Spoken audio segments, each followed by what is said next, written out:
When things go wrong, those in power often promise to make it right. But do they? In this series, The Times is going back to the scene of major news events to see if those promises were kept. The runaway train hurtled into the center of town shortly after midnight, with no one aboard to apply the brakes or sound a whistle to warn residents about the deadly cargo bearing down on them.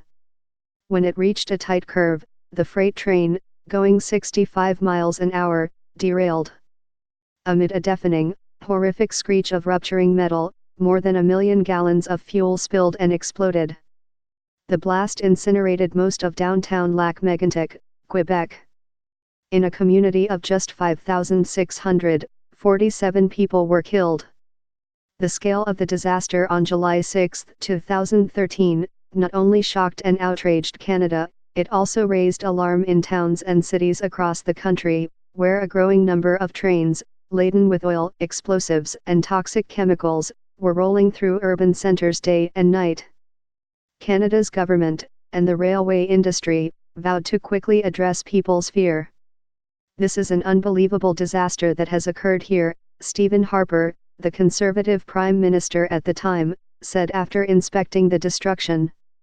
"There'll be investigations to ascertain what has occurred to make sure that it can't happen again. And there have been changes, at least on paper. Railways are now required to look for alternative routes to keep shipments of dangerous goods out of urban areas, but trains filled with risky cargo still rumble day and night through Calgary, Edmonton, Montreal, Toronto, and other cities. Not much has changed since that night in Lac-Mégantic, either. 6 years after the catastrophe, the core of the town remains a wasteland, with much of the once vibrant downtown a weed lot. The emotional scars have been slow to heal, too. People are still afraid," said Jamie Stearns, who owns a local landscaping business. "Personally, when I hear the whistle of the train, it comes right back the shivers." What we found. The Lac-Mégantic derailment came at a time of surging oil and gas production in Canada. It also followed a trend of deregulation that had turned over much in the way of safety oversight to the railways themselves. In its report after the accident, Canada's Transportation Safety Board portrayed the company responsible, the now defunct Montreal, Maine and Atlantic, as a threadbare operation at which saving time and cutting costs trumped safety. But the railway's use of a skeleton crew, vulnerable tanker cars and routes going straight through population centers were all allowed under the country's regulations. Lac-Mégantic was the violent consequence of a series of policy decisions interacting, whether they were deregulation or privatization or austerity, and the consequence was that there was a steady erosion of safety, said Bruce Campbell, who prepared several studies on the accident as executive director of the Canadian Centre for Policy Alternatives, a research group in Ottawa. After the accident, Canada's government did reverse that deregulation trend, increasing its oversight of railways, adding inspectors and introducing new safety rules. And for the first time, railways now must be licensed by Transport Canada to operate. If the regulator finds serious safety violations, it can immediately revoke that permit. But the efficacy of some of these changes remains an open question. And one of the most important new rules comes with a loophole enormous enough for train after train to barrel right through. What we found. In 2016, the government ordered all railways to start examining the routes they were using to ship dangerous cargoes. They were told to see if they could identify alternative runs using remote rail lines instead of ones threading through urban areas. In theory, this regulation could help reduce the chances of a deadly accident in a populated area. In practice, however, little has changed on the ground, or, more accurately, in the centers of Canada's most populous cities. Locomotives pulling tanker cars heavy with oil, propane and noxious chemicals continue to be a common sight in the hearts of several major Canadian cities. Look up at any time in downtown Winnipeg, and you're likely to see tanker cars passing by on the city's busy elevated tracks.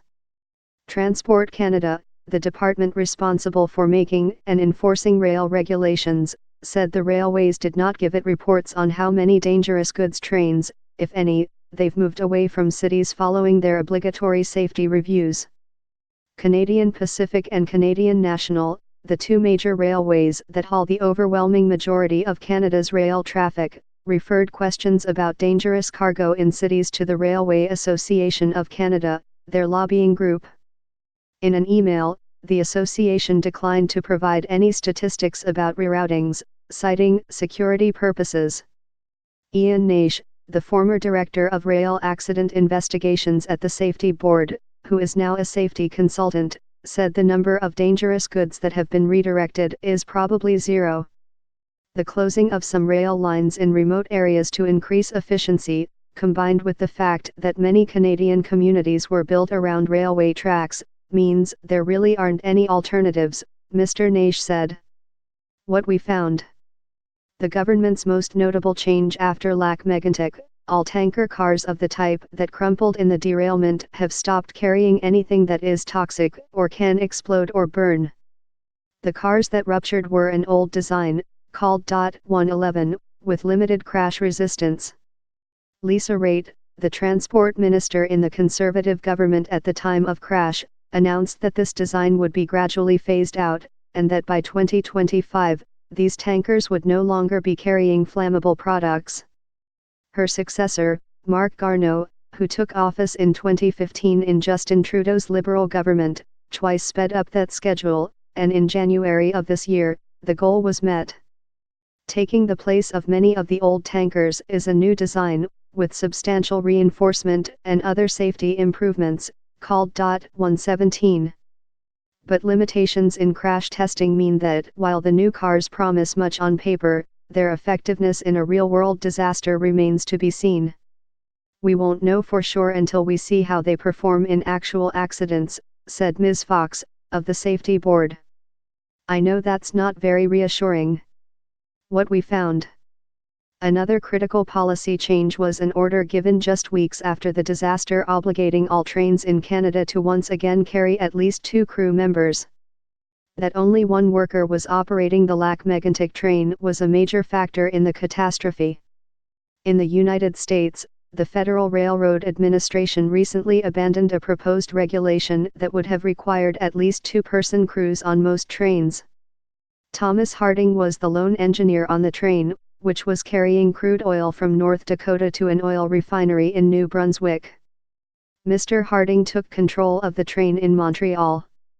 Late in the evening of July 5, he stopped for the night in Nance, a hamlet uphill from Lac-Mégantic, and parked his train on the main line. Though exhausted after the journey, Mr. Harding took the laborious step of setting the mechanical handbrakes, a train's version of an automobile parking brake, on the 5 lead locomotives, an equipment car and an empty boxcar. That was the first big mistake. Investigators calculated that Mr. Harding should have also secured the handbrakes on 18 to 26 of the tank cars before retiring to his hotel. But the corner cutting by the solo worker initially didn't matter. The train stayed put because he had also applied air brakes on the locomotives. Not long after he left, however, a small fire broke out in the lead locomotive. A fire crew extinguished it and, following the railway's instructions, shut down the engine. That was the second big mistake. Turning off the lead engine also cut off the brake's air compressor, eliminating the pneumatic pressure needed to keep the brakes applied. When the brakes ultimately released about an hour after midnight, the train began rolling downhill for 7 miles to Lac-Mégantic, gaining speed all the way. What we found. Making sure that no one now operates a train alone was applauded by safety experts. But requiring multiple crew members is no guarantee runaway trains won't happen. The number of runaway trains in Canada has increased by about 10% over the last decade, with 62 trains taking off on their own in 2017. In February, 3 Canadian Pacific employees died when a runaway train that had been parked on a mountain slope in British Columbia flew off a bridge. Handbrakes have not evolved all that much since the 19th century, and applying them is slow, backbreaking work. Handbrakes are good, said Ms. Fox. But they need to have some other defense, because handbrakes can be defective. There's little sign, however, that Canadian railways are adopting new technologies, like electronically controlled brakes, that have the potential to stop runaway trains. What we found. The fuel explosion that took 47 lives also destroyed 40 buildings in Lac Mégantic, a resort and industrial town abutting a scenic lake.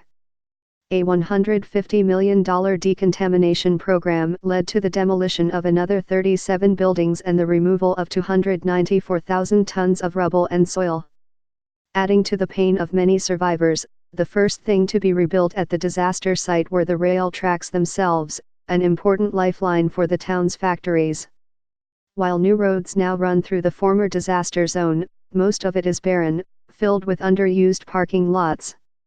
Driving through the wound that was once downtown remains too painful for many in Lac Mégantic. In a disaster that killed nearly 1% of the town, it's not a question of if residents knew someone who died, but how many. Every time I cross this desert, I feel death's been there, and it's still there, said Gilbert Corrette, a member of a citizens' rail safety group formed after the wreck. The best medicine to heal people's minds would be to fill this empty place. For many residents, the most important project is moving the tracks to the northern edge of town. Last year, the federal and Quebec governments agreed to pay for a $100 million rail bypass, but the estimated completion date is 4 years away. The town's reconstruction office does have ambitious plans for a new downtown, but Julie Morin, mayor since 2017, said that developers would stay away until the train line was moved. She does not anticipate that anything approaching the old downtown will return for a generation. It's really haunting us, 'cause we're still living this tragedy, said Mr. Corrette. People have that feeling that everything is frozen downtown. The still desolate landscape also serves as a wrenching reminder for the country as a whole about the risks that come with the railways running through so many towns. Ms. Fox, of the Safety Board, said the disaster had left a mixed legacy. It would be unfair to say that no progress has been made, she said. But I also think it would be inaccurate to say that we can sit back and relax. Because there's still more that can be done. The takeaway, a concerted push on safety, but trains still pull deadly cargo through downtowns across Canada.